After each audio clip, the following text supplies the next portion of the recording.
Hello everyone, welcome back to my workshop. I'm happy to have you here, especially today. It's beautiful morning, minus 10 degrees Celsius, yesterday snowed a bit, winter is finally there. Which by the way means that I was forced to break into my own smithy with a blowtorch, as the padlock was frozen. And what are we gonna be doing today? For such nice sparkling winter we need some cozy project, and I think set of tableware should do that. I mean such one from which you can smell the craftsmanship with light tones of beeswax and tree sap. As a stock material I will use this old lawnmower blade, which is made out of middle grade steel, and that's enough for tableware and will be easier to move than spring steel.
And that should be it for the fork.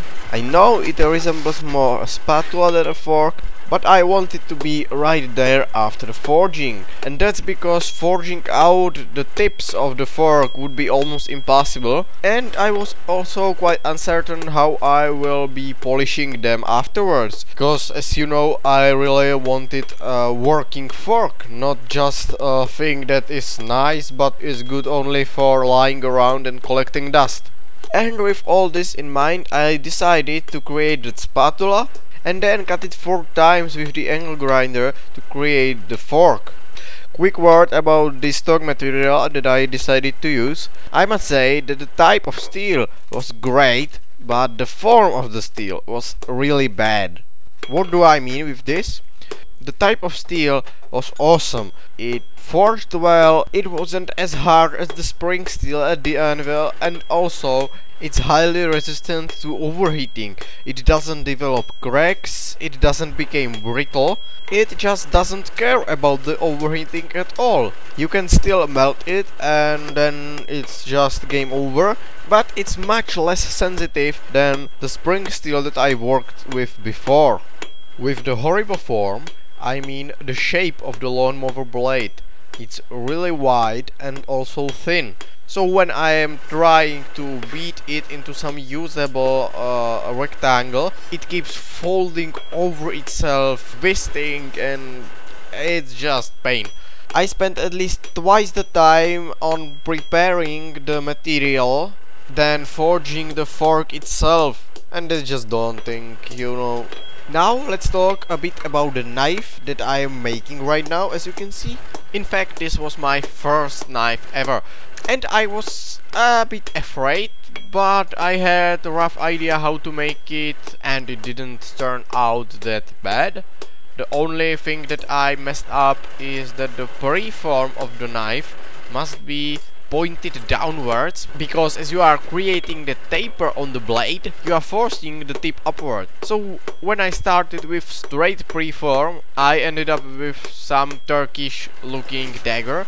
At least I was able to fix this. And by the way, I found out a way how to create the spoon. I will try the wooden board thing, so I will create the spoon the same way as I am adding life into my leaves.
All three pieces are forged out and ready for further processes.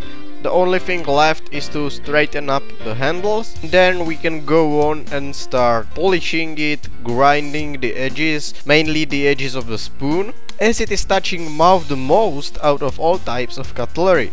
By the way, yes, I just realized that I was using wrong word throughout the whole video, and I'm not exactly proud of it.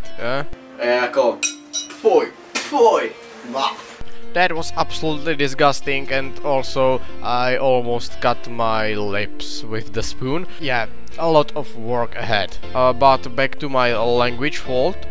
I was using the word tableware, which means the plates and stuff like that, instead of cutlery that I am making. Yeah, great. Maybe I should reconsider repeating my first year of English classes. Huh? That would be a great idea.